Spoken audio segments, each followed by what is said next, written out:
Welcome to the STARS program, seniors taking active roles in society. And now, here's your host, ANITA FINLEY. Darwin Porter, I wait for you every month. You ought to be on every week, actually. ANITA, it's wonderful to talk to you. Good morning. And I hope, some little scoops to share with you. We need scoops. First, I have to give a quick intro. As you know, for many, many years, I wrote a book on Paris and visited, and I made, of course, many friends over the years, and I've just had a reunion with two men I met back in 1960, and their sons are now important people in the government of the President of France, Emmanuel Macron, who is also the Crown Prince of Andorra, which is one of my favorite little countries snuggled in the Pyrenees. And they have told me things that just I found quite startling. Now, I'm sure you remember I recently wrote a column for the BOOMER Times about the May-September romance of Macron, who was 39 years old, and he married his school teacher in 2007. She was born in 1953. There are those of us around who remember that was the year Eisenhower became president of the United States, and he was born in 1977. So, Darwin, what I have to say, as you'd say that, is that's what I like about Europe. They are just so human. They never pick on people who do that. I mean, it's just a natural thing for whoever it is, it is. Yes. Macron says love transcends generations. But the thing that is amazing, since I wrote that column, Macron is rising so fast. I mean, he's now being hailed as the leader of Europe. Merkel in Germany is having a hard time pulling together a government because the vote was so low for her in the last election, and poor Theresa May is having to cope with Britain's exit from the European Union, which is bringing that country into chaos, and Spain Catalonia is trying to break away from Spain and form a separate country. So the world leaders are going to meet on December 12th in Paris, and Macron will be there it's a convention on climate control, drawing leaders from all over the world, and Macron will be their leader. Syria was one of the last holdouts against the climate accord, and now he has joined, which means only the United States will not be there. I mean, that's so embarrassing. I can't even fathom it. Well, these aides of Macron that I talked to in New York, they said at the last minute Macron is going to issue an invitation to the White House and invite Donald Trump and his charming First Lady to fly to Paris. Macron said it could be a defining moment in Trump's presidency and would electrify the world. And now, what is interesting, I'm beginning to find out all of these things. He's causing a lot of trouble in France, although he's still popular. But France was sort of lagging behind in the economy. The unions had a stranglehold. They wanted a 32-hour week, retirement at age 60, and they were just not being competitive. So he's having a lot of protests, but he's showing that he is a real leader, and he's not afraid to take a stand. And he is one of the first real globalists. He believes that that we need to not only make America great, we need to make France great, but his favorite line, we need to make the globe great. I love it. It's wonderful. Because he is convinced that the present generation is, they call it in America, kicking the can down the road. But apparently it's more than clan. Some of these new world leaders are citing things like not only global warming, but nuclear threats. They think in 2 or 3 decades, 57 nations may have the bomb. It won't be just North Korea they'll be worried about. And he said clean water is already a problem. Like he cited various countries in Africa where poor little kids having to drink water because every man, woman needs water, but the water makes them sick. And food shortages are coming up. Already 1/4 of the people in the world go to bed hungry every night. And you are depressing me this morning. You know that. Yes, but the point is, and the point that Macron and others are making, these are very uncomfortable things to confront. And then there's far-right nationalism. And Macron points out what that did to Europe. I mean, we saw the rise of Hitler and Mussolini and left the planet, the continent devastated, and jihad terrorism, and now technological disruptions like cyber warfare. And this is then the greatest problem that makes at least one of the 2 greatest problems, overpopulation. I think your wonderful husband was very aware of that. Oh, yes. Based on a talk that I once had with him. And Al Gore is probably one of the few politicians that has addressed that. As one article I recently read in a science magazine said, Miami cannot tolerate a population of 75 million people. No, you have it all so straight. This is a very interesting subject. You must be very disturbed about all this. Well, yes, but it's interesting to see that right now world leaders are not dealing with most of these problems, except certainly the Macron meeting in Paris with 100 world leaders will be a big step forward. But a new generation is arising, and they're going to be forced to deal with these problems. And it's going to be very interesting to see how they go about it. The leadership of the new generation came together very dramatically in May when another man I wrote a column about in the Boomer Times, Julian Trudeau. I love him. Oh, my gosh, that's right. He is a star. They came together on May 7th in Sicily for a G7 meeting. And, the press really picked up on it. First, the women have voted them the 2 handsomest and most charismatic. But, of course, it's not beauty alone that will solve this. And the press got really carried away. They said they practically looked at each other lovingly and fell into each other's arms, and it was called a bromance. And, a bromance. And these are 2 young men who really understand the future. And now these aides to Macron, he denies it, but they say he could become a world leader. At first, he's got to solidify problems in France. He's got to prove that he can lead Europe. And I think he will. I think he has the quality that can go forward into, as he said, to handle all of these things globally. They're calling him the new kid in town.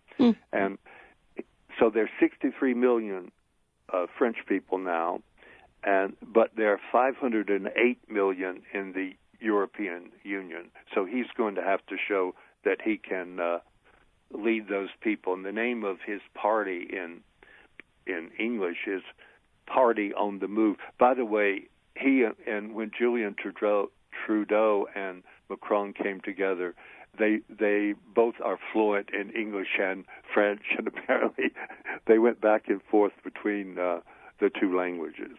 Well, I want to just say something about what you're saying, which I think is astonishing and terrific. They both have interesting wives. Yes, and I want to. Can you hear me clearly? Perfectly.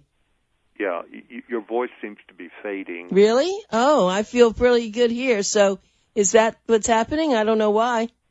Oh, okay.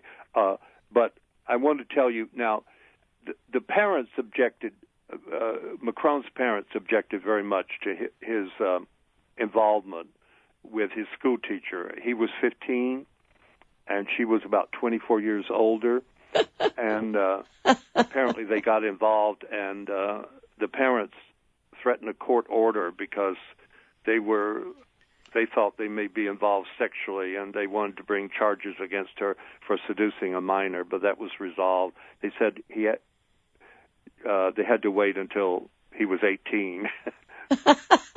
Love it. I love this. Now, she got married, and she got married in 1974, and she was married until 2006, and then she divorced her husband, who was a banker, and married Macron, who was also a banker for the Rothschilds. But over the years, there have been many rumors that they had an affair that lasted for decades, and when asked about it, Macron said, well, we were clandestine. Right. Can you Yes. Can you still hear me? Oh, I can. You're not getting me very well?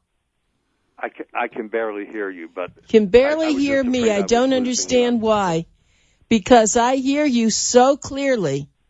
Yes. Okay. Then now, one of the parents' objections to Macron marrying her said, you cannot have children with this woman. And so, well, she brought 7 grandchildren into the relationship. So that's they have a ready-made family. But the thing about it is they both adopted a dog, a black Labrador retriever named Nemo, and he follows them around and just is madly in love with them. So they have their own little private family. That's great. The thing about it is he does not, Macron does not want to appear that he is anti-Trump.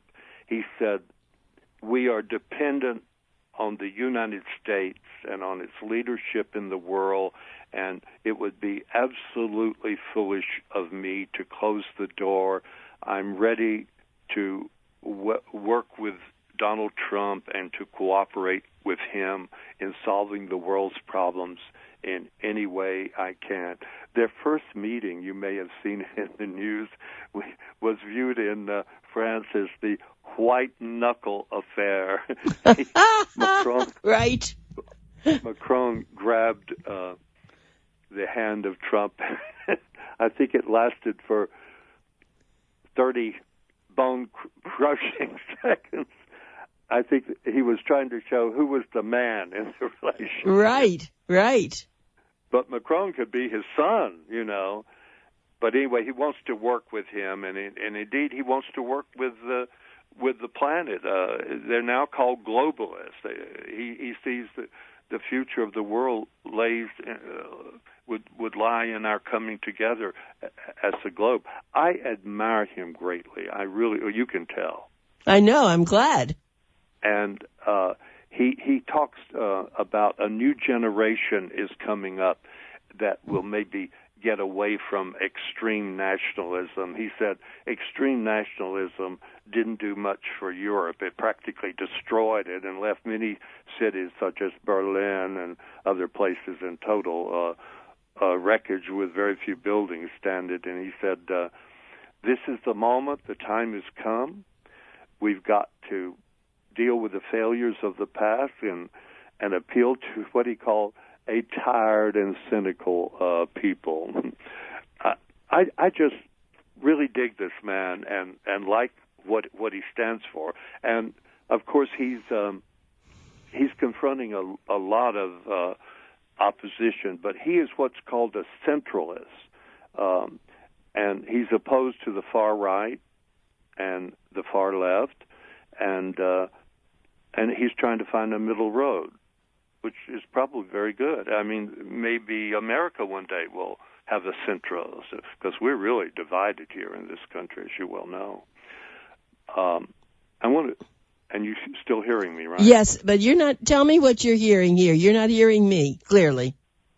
Yes, Can you hear me now clearly? Because I'm hearing you perfectly. You sound like you're from the North Pole, but is that right? I don't understand what's happened with our system here. I don't know. Well, I want to tell you now just a little bit on the personal Macron. Oddly enough, he is a brilliant pianist, not Van Cliburn, but he studied piano for 10 years and often gives his little private recitals, and he's particularly good at playing the works of the composer Schumann. But he's also a tennis player. He loves to play tennis. He goes skiing in the French Alps with his beloved Brigitte. And he's also very good in the boxing ring. And he gets praise for his physique when he poses in boxing trunks. And he's this sort of charismatic figure, but he takes and he's not afraid to take a stand, and he's a very erudite, but when he speaks to the crowd, yes, I have to admit, he uses what we have to call in America the F word. Good. But he actually says the F word, and he's been criticized for that, but he says, I think a man can still be cultured and still use the language of the working class. I love him. I'm going to look him up more. Are you going to do an article on him?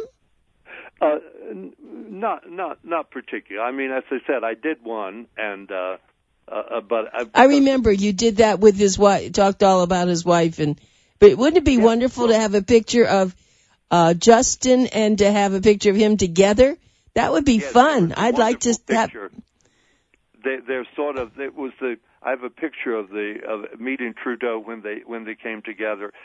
I think what was the excitement there is two men of the same generation came together and both hope that one day they can lead us into a new world.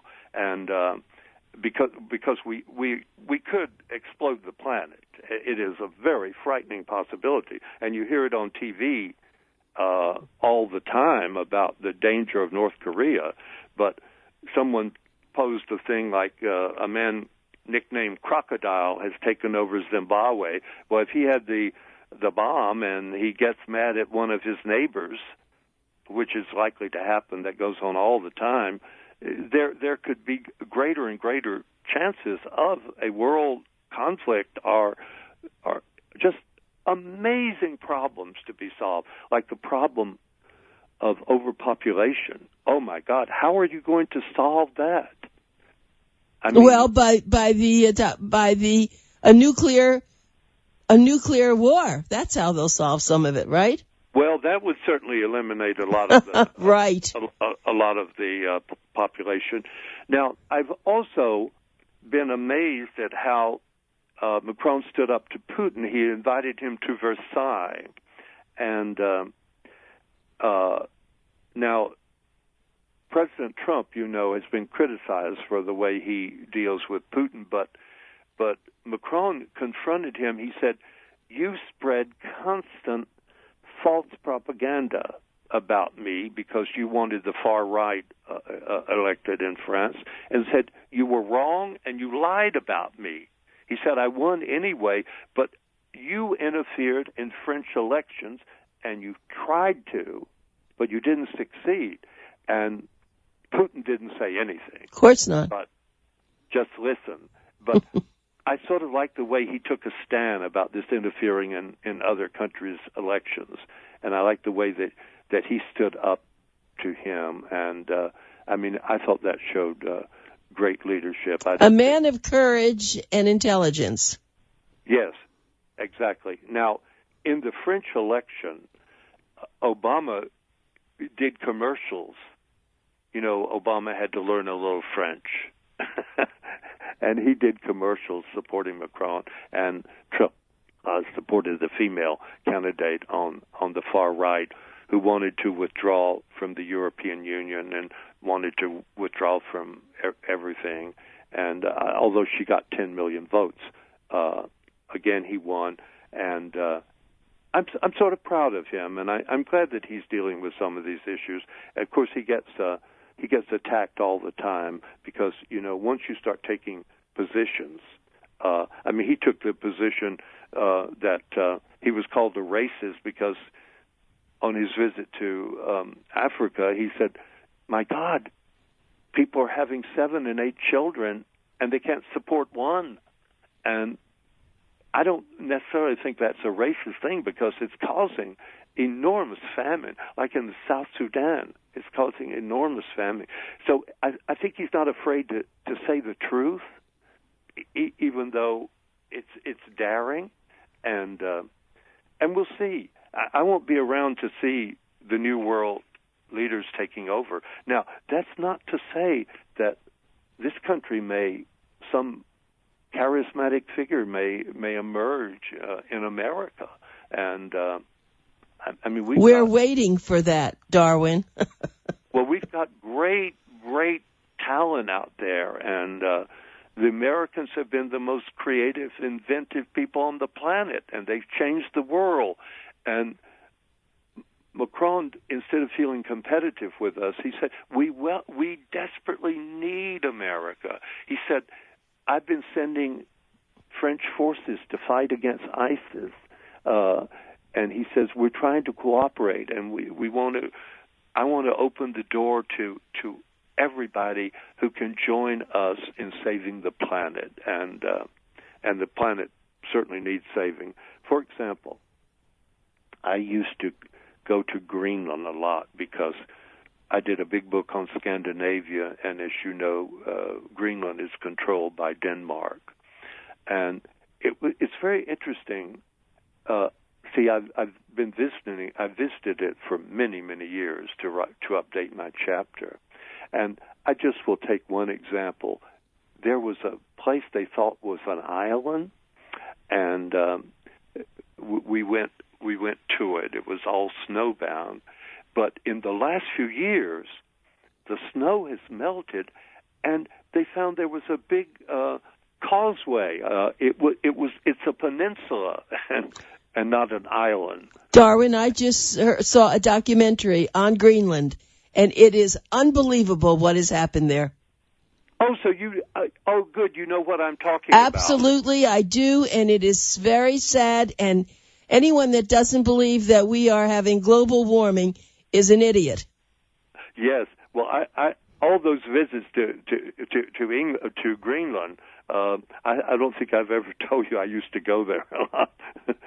I went from Greenland to the Sahara Desert for the former time. That's good. I had to change my wardrobe along the way. I would say so. By the way, we don't have much time. No, we don't, but I love the conversation today. Keep going. There is, on that column I wrote, there is a French film now being made about the love affair of Macron for his very beautiful older wife, and even Trump complimented her on how beautiful she was, and she keeps in very good shape, and she dresses chicly, and wherever they go, they're like Nemo, the Labrador follows them, and from all reports, I think they're a happy family, and I'm glad that he finally, I don't know what happened during all that time. They were never apart. Apparently, they continued their relationship during the period that she was married to someone else. So, Darwin, what I like about it is it does a lot for older women. I think she's a role model. Yes. And I'm glad to see, being 65 isn't as old as it used to be. You know that? No, it isn't. You're right. You and I know that. In fact, things are going so well. There's talk of raising the Social Security to 67 instead of 65. Well, if we still have Social Security, that's another discussion some other time. Oh, that that ever. You know, you and I are on so much of the same plane, plane. But anyway, I love having you come and talk to us today. I was waiting for it, and I'm so happy that you're doing well. And we'll have to talk personally again about all that's going on. It's frightening. I would love it. It's frightening. a very busy time here. Yes, thank you so much, Darwin. You've got a great show. Thank you, honey. And I'm glad to have participated. Oh, you did great. I loved what you said. This was a wonderful show. Thank you, Darwin. Thank you, Anita. All right, goodbye.